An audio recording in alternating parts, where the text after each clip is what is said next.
23 versículos, vamos a leer varios versículos.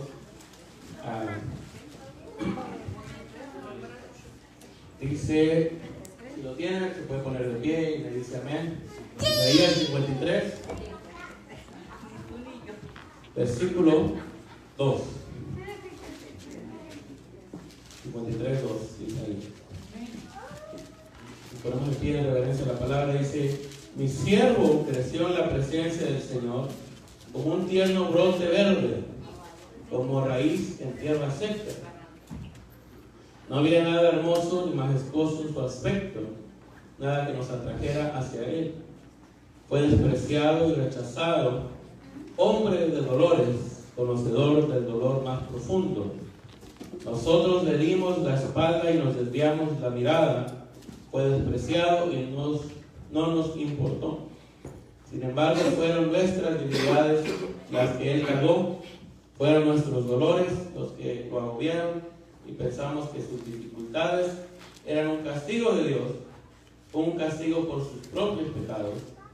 Pero él fue traspasado por nuestras rebeliones y aplastado por nuestros pecados. Fue golpeado para que nosotros estuviéramos en paz, fue azotado para que pudiéramos ser sanados.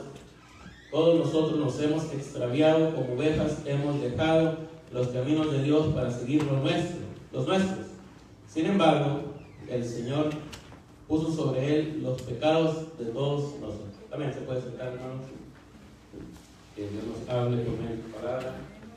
Padre, que bendiga, Señor, nuestras vidas, nuestros corazones, Padre, con tierra buena, Señor, para que podamos recibir tu palabra, Padre, con gracias, Padre, con acción de gracias, con disponibilidad, Señor, y con humildad, Padre, que podamos entender y recibir tu palabra, Padre, en el nombre de Jesús. Amén. Hermanos, como usted ya sabe, en estas fechas estamos en el tiempo, ¿verdad? Es el tiempo de la primavera, este es el tiempo de cuando nuestro Señor Jesucristo, quien es el viernes hablamos un poco de Abraham. Parece que Abraham, dice la Biblia, que es el padre de la fe. Pero nuestro Señor Jesucristo es el autor, como dice la Biblia, y el consumador de la fe. Así que Él es nuestro Señor, nuestro Dios, nuestro Rey, todo. Y Él, en este tiempo, usted sabe que en este tiempo es el tiempo donde Él fue crucificado y resucitó. El mundo, lo voy a decir así, el mundo celebra el día de hoy la Pascua, la Easter, ¿verdad? No es necesariamente la Pascua.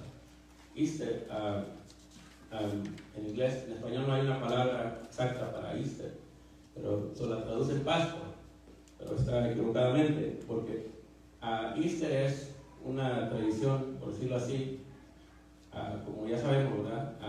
Una tradición católica que viene de una tradición pagana. Eso es el Easter. Claro, ellos como todo lo demás, ¿verdad? Lo mezclan como cuando llegaron los españoles, ¿verdad? Y yo sé que usted sabe la historia, a Latinoamérica. Dicen ellos que conquistaron, ¿verdad? Porque ya había gente acá, ¿verdad? Pero bueno, eso es otra cosa. Entonces, llegan ellos y lo que hacen es, para convertir a las personas, es que imponen la religión. Y al imponer la religión, usted sabe que siempre cuando se impone algo, siempre hay resistencia. Entonces, cuando hay resistencia, hay dos formas, ¿verdad?, de quitar esa resistencia. Una es de asimilar a la gente, al pueblo, y de meterla, ¿verdad?, por decirlo así, y añadirlos, que era algo lo que hacían en los tiempos como los asirios, en los tiempos bíblicos. Eso es lo que hacían, ¿verdad? Que mezclaban a la gente con la gente que habían conquistado y se los llevaban para otras ciudades, para otros países, para que la gente perdiera la identidad que ellos tenían, el patriotismo, la nacionalidad. Entonces ya usted mira, el reino de Israel fue conquistado y entonces los llevaron para otras ciudades, y de otras ciudades trajeron gente para Israel para que se mezclaran. Entonces esa mezcla, se pierde la identidad, se pierde el patriotismo, ¿va? Y entonces, por causa de eso, esa es una forma de contrarrestar la resistencia. La otra forma es a través de la fuerza. Pero sabemos que a través de la fuerza a veces no funciona, porque siempre queda alguien o un grupo de gente, ¿verdad?, que con el tiempo se levanta. Así que lo que hacen ellos es que ellos llegan, mezclan las creencias de los nativos con las creencias que ellos traen, y entonces ahí salen todas estas tradiciones. Entonces, el día de hoy se celebra Easter, ¿verdad? Porque lo vamos a decir así, Easter, para no decir Pascua, porque Pascua es, usted lo busca en internet, Pascua se celebra hasta el otro mes, abril, creo que acá 22 o algo así, que es la Pascua de los judíos. Esa es cuando, claro, el día varía por causa del calendario, porque hoy, ¿verdad?, nosotros tenemos un año bisiesto, ¿verdad?, un año que tiene febrero 29, cada 4 años. Los judíos también hoy, en este año les tocó un año, ellos le dicen un año preñado, por decirlo así, que les tocó también. Entonces lo que hacen ellos es que añaden todo un mes al año, porque el calendario de ellos es más diferente.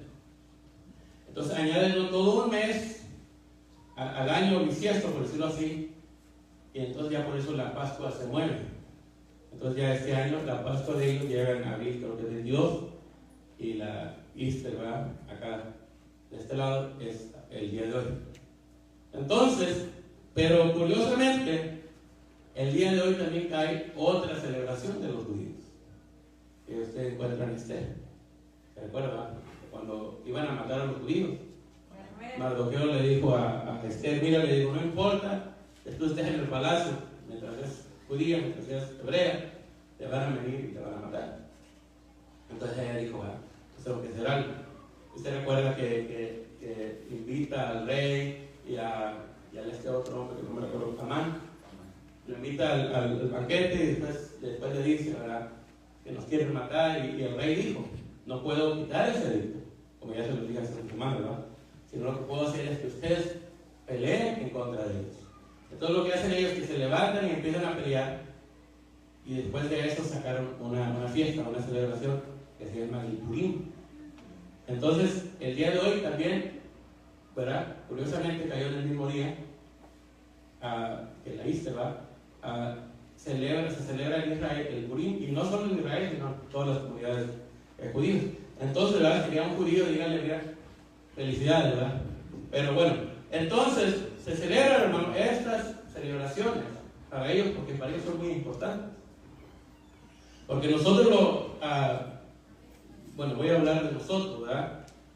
Nosotros lo que hacemos es que para cualquier cosa lo usamos con ¿cómo se dice? Con excusa para ir a comer, y hacer una carne asada. Y todo eso es bueno. Amén, no me voy a interpretar. Y ellos, y todo eso es bueno, ¿verdad?, para estar con la familia, para ir a comer, y saquen el asador, ¿verdad?, y todas esas cosas. Y eso es muy bueno, el estar con la familia y el convivir. Pero los judíos lo hacen de otra forma. Ellos lo hacen para celebrar su historia, porque recuerden que ellos, nuestra historia, hermanos, viene apenas hace 500 años, quizás, ¿verdad? Pero la historia de ellos viene de miles de años. Entonces ellos lo hacen para celebrar las victorias que han tenido, las celebraciones que Dios les dejó. Y no significa que nosotros las vayamos a celebrar, ¿sí, va? Porque nosotros no somos judíos. Aquí, aunque sí somos hijos de Abraham, como dice la Biblia. Pero lo que debemos hacer es entender y conocer, porque todas estas cosas tienen relevancia en nuestras vidas. Pero otro día vamos a estudiar de esto. Pero hermanos, entonces, ¿qué? ¿Verdad? Porque en el día de hoy se ve, y no es lo que voy a predicar, que la mayoría de las iglesias, y no estoy criticando a nadie, se habla, ¿verdad?, de las 7 palabras de Jesús en la cruz. Y está bien, eso está bien, pero creo que debemos entender el trasfondo de nuestro Señor primero, antes de hacer eso. Entonces, aquí vemos, hermanos, que Israel se le había profetizado y se le había prometido a un Mesías. Mesías quiere decir ungido. Recuérdense eso, ungido. Cristo quiere decir ungido, más que Cristo es en griego, Mesías es en hebreo. Entonces se les prometió un Mesías, y entonces por eso cuando llegaban ellos, cuando llegó el Señor, ¿verdad?, allá a Jerusalén y a todos sus pueblos, decían, bueno, yo soy decían, ya llegó el Mesías.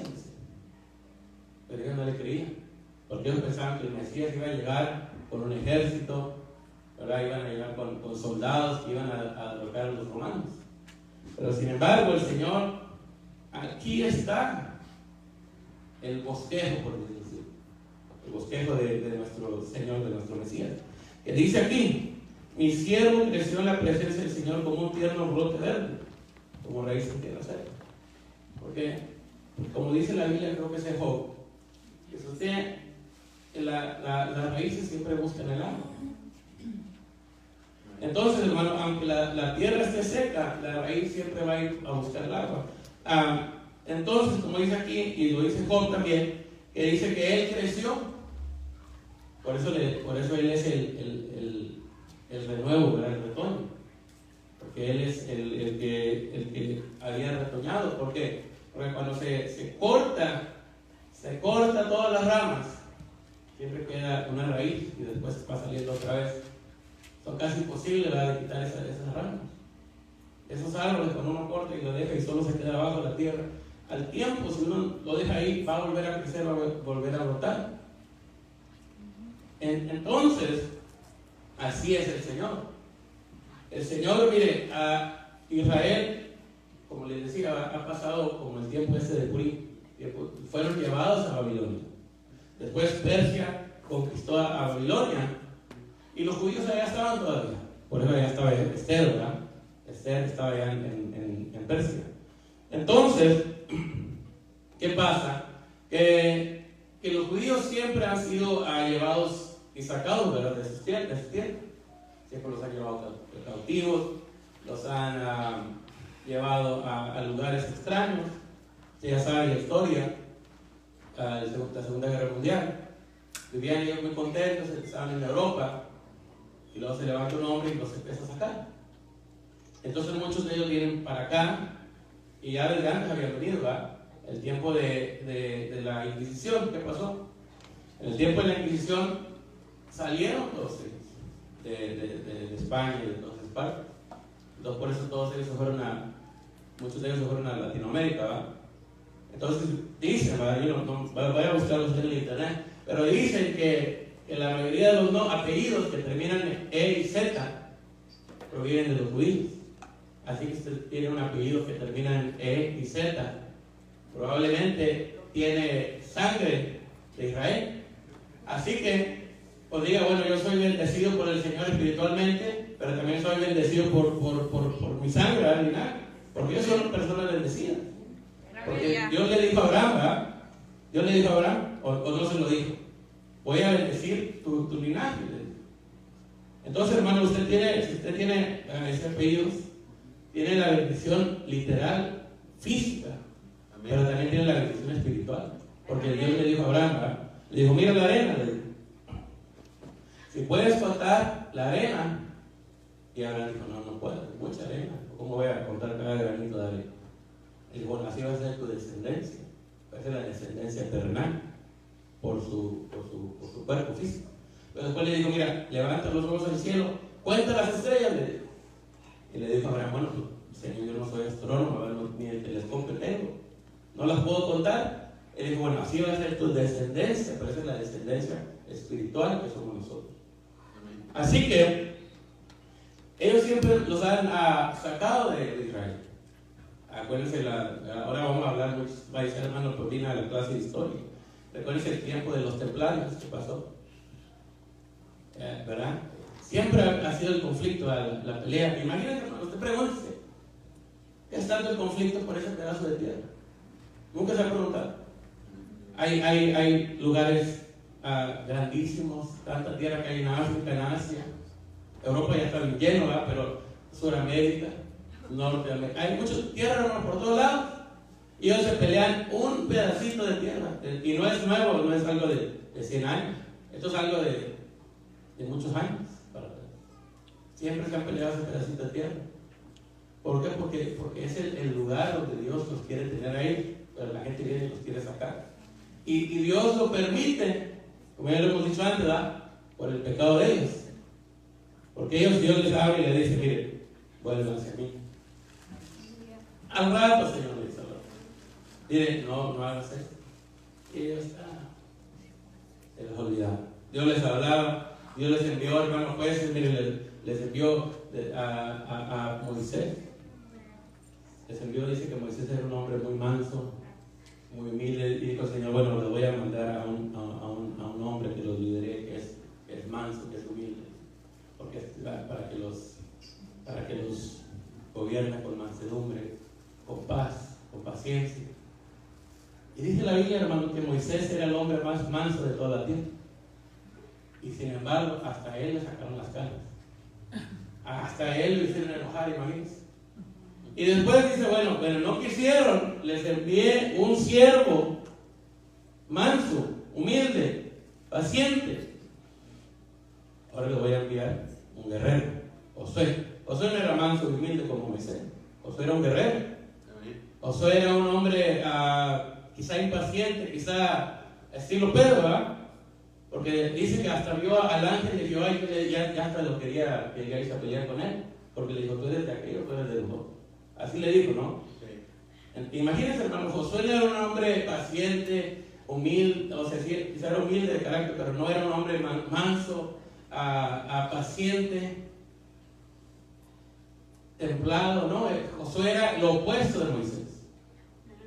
Dios les envía a un hombre manso, no le hicieron caso. Dios les envía a un hombre completamente diferente como Josué, no le hicieron caso.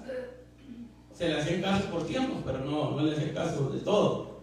Después dice el Señor, bueno, les voy a enviar una serie de personas, hombres y también algunas mujeres, para ver si hacen caso. Imagínense, les envió a Gedeón, le dice la Biblia que era un cobarde.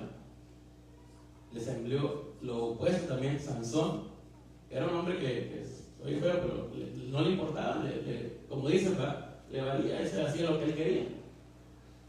Y usted mira un proceso de degradamiento del pueblo de Dios de Israel. Y les envía tanta gente. Después les envía a Samuel, que era un hombre que dice la Biblia que todo lo que él hablaba era de Dios. Imagínate. No lo dice así, pero lo prepara. Y después tienen a Samuel, hermano, un profeta de Dios que desde su niñez se dormía. Usted búsquelo en la ley, donde decía que los sacerdotes se tenían que dormir en el altar de Dios. En ninguna parte va a encontrar. Pero como quizás lo menospreciaba, es un niño, lo dormimos aquí en el cuarto, no aviéntalo allá donde está el altar. Ya se dormía Samuel. Pero era el mejor lugar que podía estar. Amén. Porque dice que ahí estaba dormido. Entonces, viene Samuel desde su niñez, preparado para servir a Dios. Y todo lo que profetizaba, pocos profetas como Samuel. Amén. Y se levanta este gran hombre. Y el pueblo, ¿qué hace? Es que no queremos profetas, le dice. Lo que queremos es un rey. Pero es que aquellos de allá, ellos tienen rey. Y viene, ¿verdad?, con el rey y trae oro y tiene sus caballos. Y es que poderoso, extravagante, y eso es lo que ellos querían. Y entonces el Señor le dice, bueno, ¿quieren un rey? Les vamos a dar un rey. Y les dice Samuel, mire, si ustedes están bien, le decía, ustedes tienen sus casas, sus granjas, sus tierras, todo tienen, están bendecidos. Si se levanta un rey, ¿qué le dijo Samuel? Si el rey quiere, les va a quitar las tierras. Si el rey quiere, les va a quitar los hijos para su vez. Si el rey quiere, les va a quitar las hijas para su harem, para sus doncellas. ¿Para qué tienen rey? Y le dijeron, no, es que no queremos a Dios. Básicamente lo estaban echando a un lado. No queremos que Dios sea nuestro rey, queremos tener un rey físico, mirarlo. Y entonces Dios dice, bueno, quieren tener algo imponente, algo visible, algo físico, les vamos a dar. Y buscó el Señor en todo Israel. Y dice que buscó al hombre más alto, porque dice que todos en Israel le llevaban hasta los hombros. porque lo que querían ellos era tener una visibilidad, algo físico de alguien poderoso, de alguien extravagante. Entonces Dios les da a Saúl.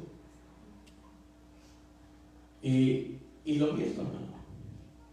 ¿Qué pasa? Como fue escogido por los hombres, fue a petición de los hombres, más degradación, más pecado, más pérdidas en la batalla. Entonces es cuando Dios dice, bueno, ahora sí le voy a dar a alguien, pero conforme, dice, a mi corazón, conforme al corazón de Dios, ¿verdad? David, y lo va y lo saca de atrás, ¿verdad? Como les dije la semana pasada, creo que lo tenían allá en el campo, cuidando las ovejas. Y ahí estaba él solo allá.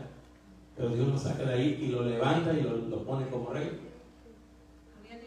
Y de ahí, hermanos, fue una bendición a David, después su hijo, pero después empieza otra vez la desgracia. Y entonces Dios les dice, va, y usted sabe la historia de ellos, y Dios le dice, bueno, les voy a enviar a un siervo, a un ungido, a un Mesías. Y ellos dijeron, bueno, Dios nos va a enviar a alguien que nos rescate, que nos libere.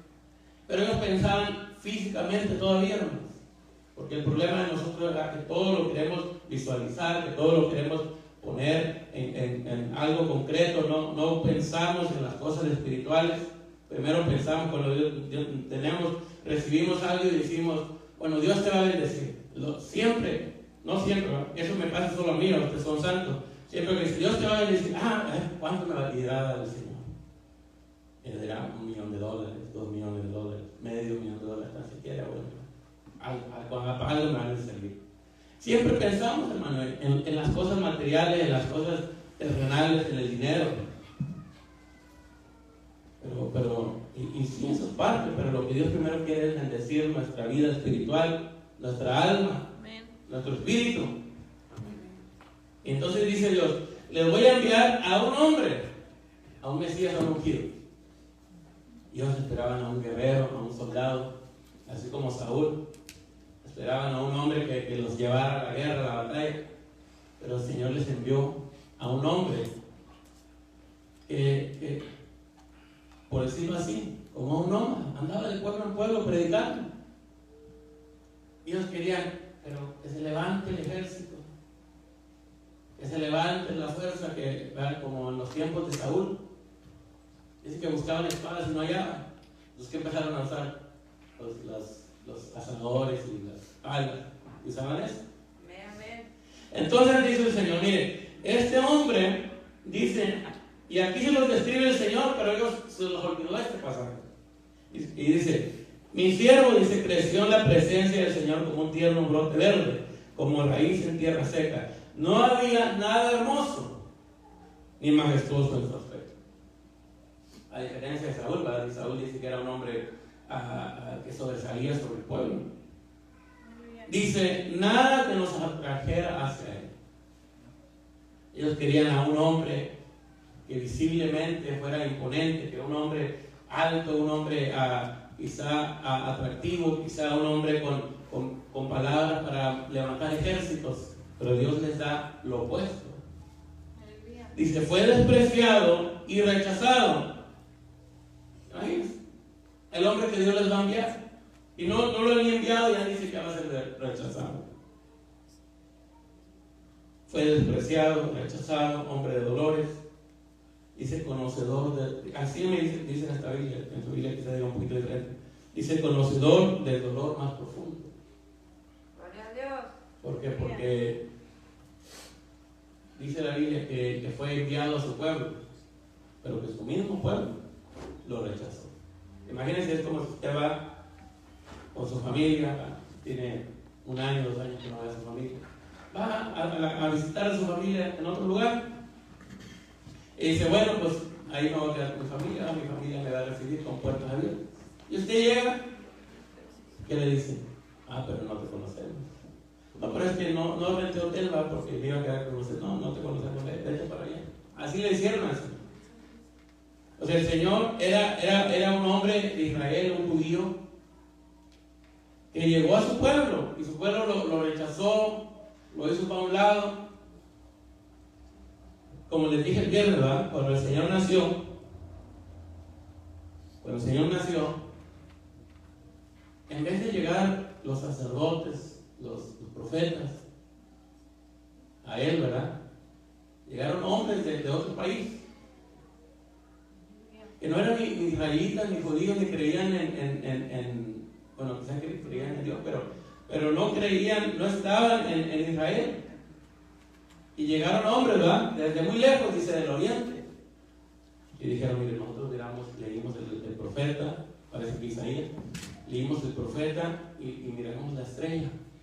Y dijimos, esta es la señal del Mesías. Y imagínense, hermano, personas desde muy lejos llegaron a ver al Señor cuando nació. En ese tiempo, no necesariamente exactamente cuando nació, pero en esos años. Y todo Israel, ¿dónde estaba cuando el Señor nació? Como le dije el viernes, los únicos que llegaron fueron unos pastores que fueron porque llegaron por revelación angélica, porque los ángeles les dijeron. Pero si no, ni se hubieran dado cuenta tampoco los pastores. Entonces, hermano, ¿qué pasa? Que el Señor llega y dice aquí que va a ser despreciado, que va a ser rechazado, que va a conocer el dolor, que va a conocer el lamento. Pero ¿con qué propósito? No para decir, bueno, el Señor es un hombre rechazado, no, sino para perdonar nuestros pecados, para experimentar lo que nosotros podemos experimentar. Aleluya. Para poder experimentar y llevar nuestros pecados, nuestros dolores. Como lo dice aquí, dice, sin embargo, el 4, fueron nuestras debilidades las que Él cargó. Como le digo, en este tiempo, es el tiempo ¿verdad? Que se celebra Easter, es más o menos en el tiempo donde el Señor fue crucificado y resucitó. Y entonces el Señor lleva nuestros pecados, lleva nuestros dolores. Gloria a Dios. Y dice aquí, sin embargo, fueron nuestras debilidades las que Él cargó, fueron nuestros dolores los que lo agobiaron. Imagínense, estaba el Señor. Quiero que usted puede leer Salmo 22, no lo vamos a leer nosotros por causa del tiempo, pero Salmo 22 habla un poquito de lo que iban a hacer el Señor Jesús. Entonces, llega el Señor, y usted ya sabe la historia, déjame buscar para leer nuestra versión. Llega el Señor, y usted sabe la historia, que cuando llega lo agarran, ¿verdad? Como en eso de la noche lo agarran, se lo llevan. Imagínense, traicionado por un discípulo de él. Se lo llevan y lo empiezan a golpear, a escarnecer. Le ponen como ya sabemos, una corona de espinas.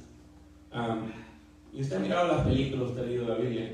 Y entonces, ¿qué pasa? Que le empiezan a latigar. Los látigos que usaban los romanos, dice que tenían... eran látigos, pero no eran látigos así como nomás un látigo, sino que tenían pedazos de hueso, pedazos de metal, pedazos de piedras ensarcados en los látigos. Entonces ellos lo latigueaban, ¿verdad?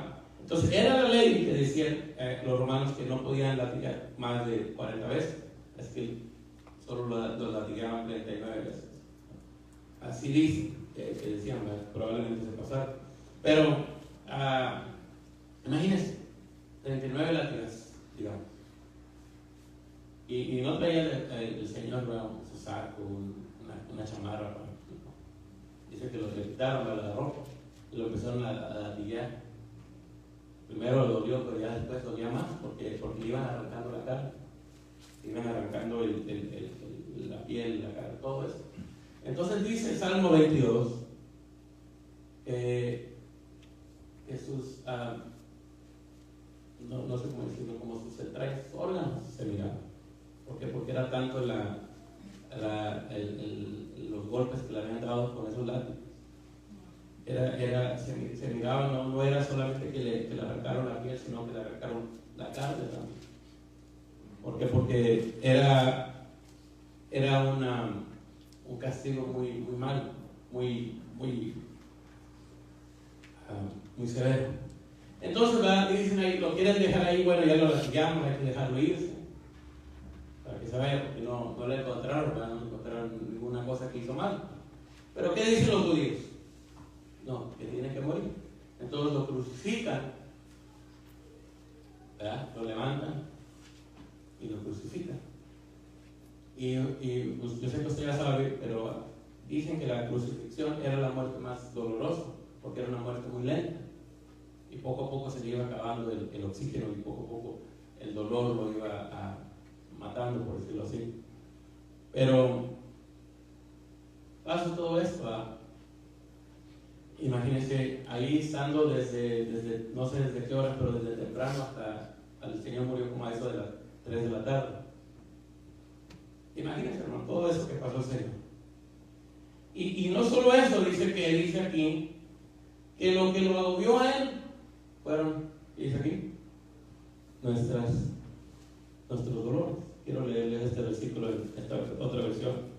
Dice el 53:4 de Isaías: ciertamente Él llevó nuestras enfermedades, Él cargó con nuestros dolores, con todo nosotros le tuvimos por azotado, por el herido de Dios y afligido. Dice: mas Él herido fue por nuestras transgresiones, molido por nuestras iniquidades, y el castigo de nuestra paz cayó sobre Él, y por sus heridas hemos sido sanados. Entonces, ¿qué pasa, hermano? Que todo esto era por causa de nosotros. Amén. El Señor, como le dijo creo que a Pedro, le dijo: mira, yo si lo quiero, le digo al Padre, envíame ángeles. Y no sé cuántas legiones le dijo. Yo puedo decirle al Padre que envíe legiones de ángeles y esto se acaba. Pero acuérdense que hubo un ángel que dice que mató como a 180,000 soldados en una noche. Y el Señor llega y le dice: yo puedo enviar ángeles, pero no es el caso de eso, sino que Él tenía que pasar esto. Porque recuerden que hasta se puso a orar. Y lloraba, y dice que lloraba hasta sangre. Y le decía, el Señor le decía: si es tu voluntad, que yo no pase esto, pero que no se haga mi voluntad, sino la tuya. Hermanos, entonces el Señor tuvo que pasar esto para poder redimirnos a nosotros. Amén. Para poder rescatarnos. ¿Por qué? Porque nosotros estábamos, hermanos, en pecado, perdidos en el pecado. Nosotros éramos, como dice la Biblia, reos del infierno. Íbamos al infierno. Entonces, ¿qué hacían en el tiempo antiguo? Lo que hacían era, yo sé que usted ya sabe, pero lo que hacían era que una vez al año llevaban un cordero y lo sacrificaban. Una vez al año. Y después de sacrificarlo, tenía que entrar el sacerdote, rociar la sangre, y entraba hasta el lugar santísimo. Y si Dios aceptaba el sacrificio, el sacerdote salía caminando, y todo el pueblo se regocijaba, ¿verdad? Y dice: bueno, un año más, decían ellos, un año más de perdón. Pero sin embargo, si el Señor no aceptaba el sacrificio, haciendo Él, ¿por qué? Porque decían: bueno, el Señor no aceptó nuestra ofrenda, nuestro sacrificio, no nos ha perdonado. Pero sin embargo entra el Señor Jesús, como lo leímos hace unas semanas, que Él es el Cordero de Dios. Aleluya. Entra y se da a Él a sí mismo el sacrificio. Y se da a Él el sacrificio, y Dios acepta el sacrificio, porque Él era sin pecado. Aleluya. Entonces llega, hace su sacrificio, rocía su sangre, ¿verdad? Porque cuando le saltaron la lanza, dice que salió curado porque él no tenía sangre. Aleluya. Entonces al Señor no lo mataron, él dio su vida. Y usted recuerda que también él, antes de que lo mataran, dice que él entregó su espíritu. Aleluya. Él dio su espíritu. ¿Por qué? Porque no tenían que, como dice la profecía, no le podían quebrar ninguno de sus huesos. Entonces Él entrega su vida, entrega su espíritu, entonces baja el cuerpo, pero ya el cuerpo ya no tenía sangre. Entonces lo que pasa es que todo esto, hermano, tuvo que pasar el Señor para llevar nuestros castigos, para llevar nuestros pecados. ¿verdad? Entonces nosotros, hermano, no tenemos que pasar en sí, literalmente, por una crucifixión, pero sí teníamos que pasar por el infierno, porque ese es el símbolo, ¿verdad? Que el cordero era degollado, y cuando el cordero era degollado, el Señor recibía el sacrificio y perdonaba al pueblo. Entonces, nuestro Señor, como cuando se presenta en Apocalipsis capítulo 5, creo que es, dice que se presenta al Padre allá en el cielo. Y cuando Juan lo mira, ¿qué dice? Lo vi como un cordero inmolado.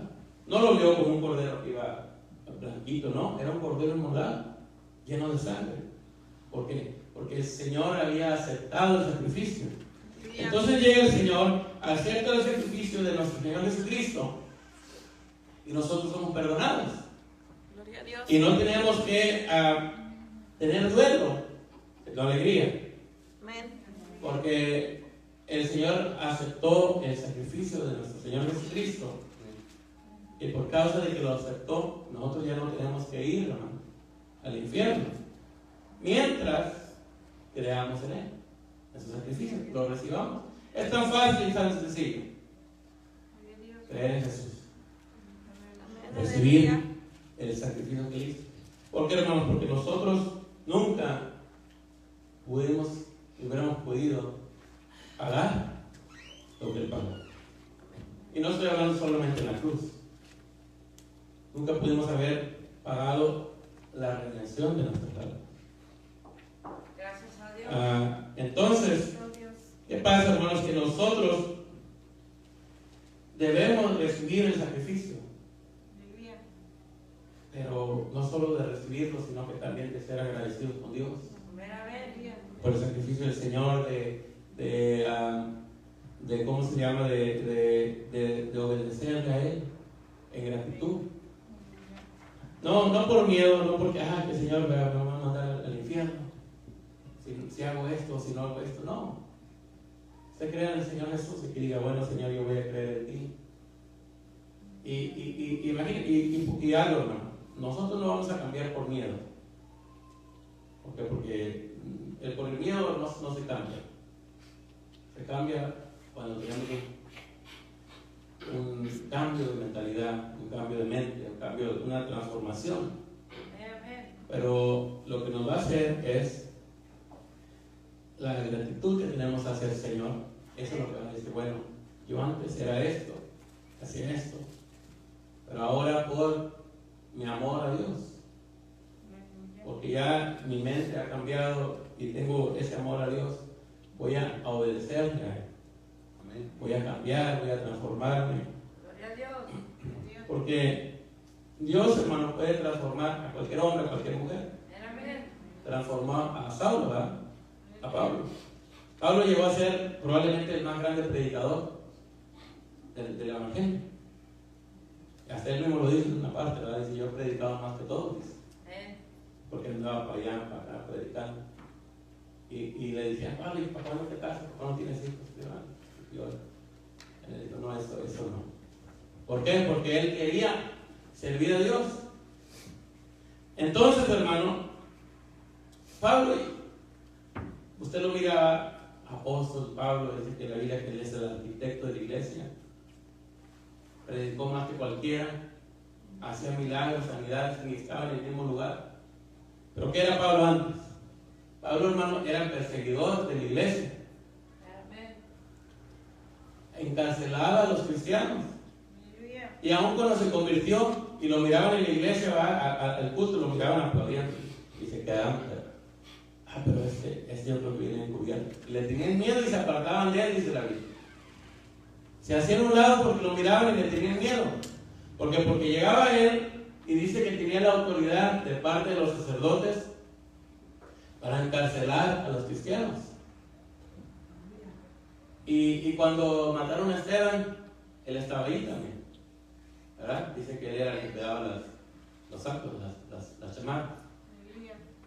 Y entonces el Señor cambió a ese hombre, lo transformó completamente y lo hizo un predicador. Por eso, hermanos, es que si Dios cambia a este hombre, y hay muchos otros en la Biblia, Dios no pudo cambiar a este hombre, Dios puede cambiar a cualquiera. Dios puede cambiar a cualquier hombre, cualquier mujer. Lo único que debemos es recibir el sacrificio del Señor. Decirle, bueno, Padre, yo sé que nunca voy a poder pagar, ¿verdad? Como dice el canto, ¿cómo podrían pagar? Nunca, hermanos, vamos a poder pagar el sacrificio del Señor. Pero sin embargo, lo que sí podemos hacer es ser agradecidos. Amén, aleluya. Ser agradecidos, ser obedientes. Es tan simple como nosotros cuando nuestros hijos.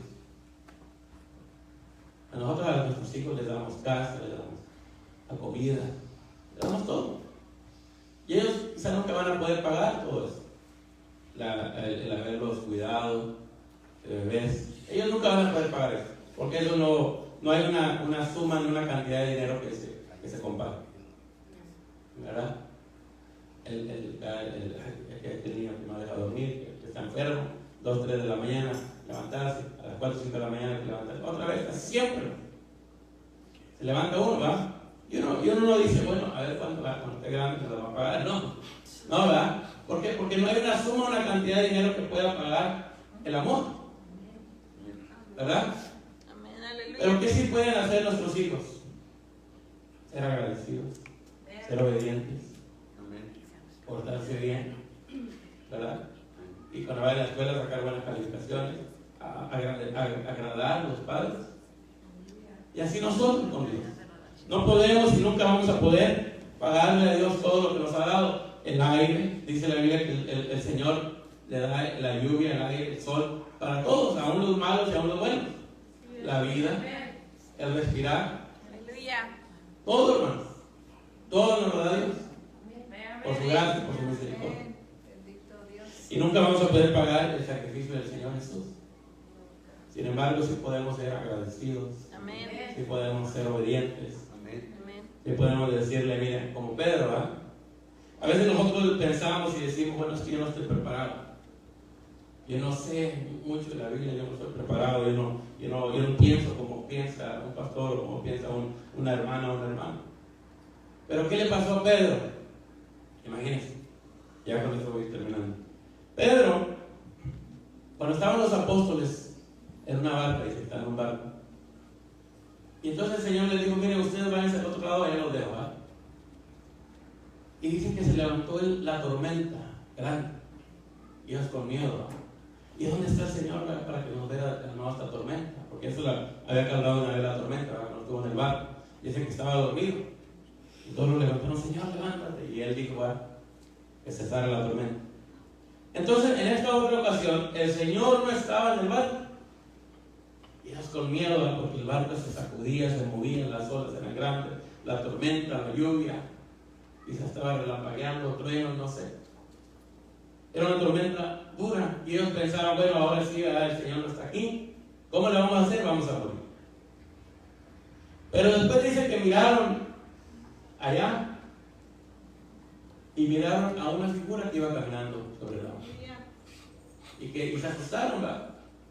Porque así pasa, ¿verdad? Con las cosas naturales, sobrenaturales. Nos asustamos. Porque no estamos acostumbrados hasta que nos acostumbramos. Se asustaron y dijeron, un fantasma, dijeron. Y entonces el Señor se acercó y les dijo, no teman, soy yo. Y todavía como si estaban medio dudosos, ¿verdad? Y el Señor les dijo, no teman, soy yo. Aquí estoy. Pero recuerden que era una tormenta, era de noche, no se miraba bien. Entonces Pedro le dice al Señor, Señor, si tú en verdad eres tú, mándame a que yo camine sobre los aguas. Era muy atrevido ese hombre, era muy impulsivo. Y el Señor le dice a Pedro, ven. Entonces Pedro se empieza a bajar del barco. Ahora, si yo fuera él en ese momento, a mí me hubiera dado miedo, ¿verdad? A cualquiera, ¿verdad? Pero sin embargo, aún así se bajó, imagínense. Era valiente, ¿verdad, Pedro? se bajó del barco y puso, y recuerden, hermano, no estaban en la orilla, estaban adentro. Puso su pie sobre el agua y no se hundió.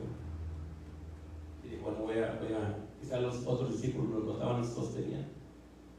Y le decían, Pedro, no hagas esto, te vas a caer, te vas a morir. Su hermano Andrés le decía, voy a tener que ir a mantener a tus hijos o ¿verdad? Porque recuerden la ley del levirato, ¿ah? Y dice cuando se moría el hermano, el otro hermano tenía que, bueno, usted busque una iglesia.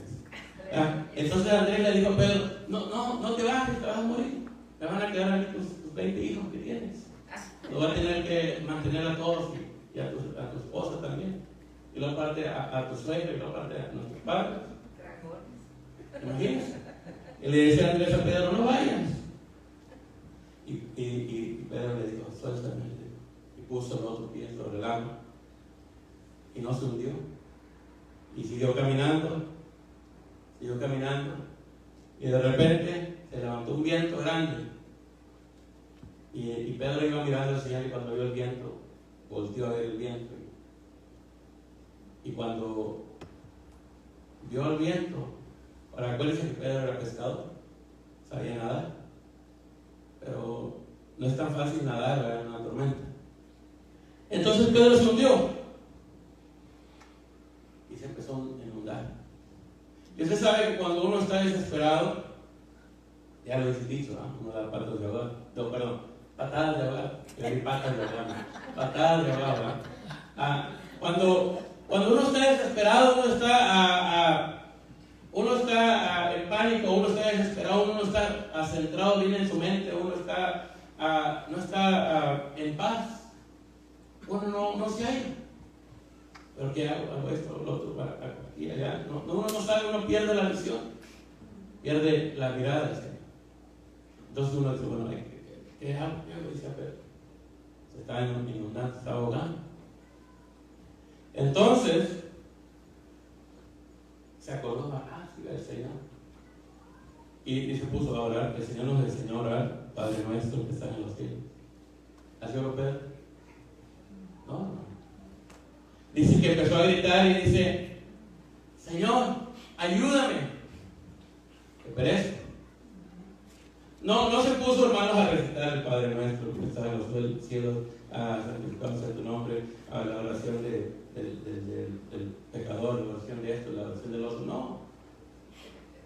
En su angustia, en su desesperación, lo único que pudo hacer y pedirle a Dios es ayúdame, socórreme, auxíliame. Ya si lo quiere decir en inglés, va a coger help, ¿verdad? Pero lo único que Pedro le salió a es ayúdame, Señor, que me ahogo, que me voy para abajo, ¿verdad? Y ahí no me sacan. Y el Señor lo levantó de la mano y lo salvó. ¿Por qué, hermanos? Porque nosotros, cuando estamos en angustias, en problemas, no necesitamos sacar versículos bíblicos, no necesitamos sacar oraciones largas, que mira que voy a sacar el salmo tal, que no necesitamos. Claro, sí, tenemos que leer la Biblia, pero lo que necesitamos es clamar a Dios y pedirle ayuda a Dios. Amén. Y humillarnos delante de Dios. Amén.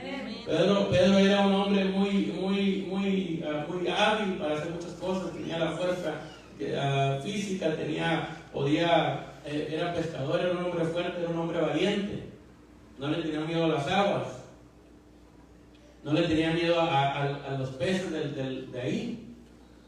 Entonces, ¿qué es lo que tuvo que hacer el Señor? En el área donde él estaba y se sentía seguro, en el agua, en el barco, lo tuvo que estremecer para que supiera que el único refugio es Dios. Amén. Porque ahí donde estamos, hermanos, nosotros nos sentimos seguros. El trabajo ahí, tengo mis cheques seguros en mi casa, mira, ya mi casa está pagada, tengo a mi carro pagado, tengo todo, estoy bien. Estamos seguros, estamos plantados en la tierra y decimos y pensamos que estamos bien. Pero a veces lo que Dios hace es que te sacude, y ahí en el lugar de seguridad que tú tienes, Dios te lo estremece para que entiendas que la única ayuda que tienes es Dios.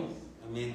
Porque lo que pasa, pasa esto, el niño se enferma, se te descompone esto, se te descompone el otro, la casa, ¿verdad? El trabajo. Y uno dice, bueno, y Pedro, ¿verdad? Pedro era seguro en el agua, Pedro era pescador, Pedro en el barco era, como dice Gastón, por su casa.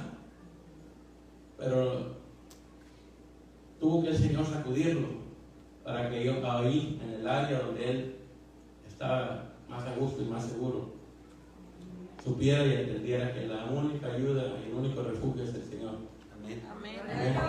Así que hermanos, vamos a orar. Si alguien quiere oración, Gloria a Dios. puede pasar y recuerde que el Señor es nuestro auxilio, es nuestra ayuda. Amén. Él es nuestro Mesías esperado.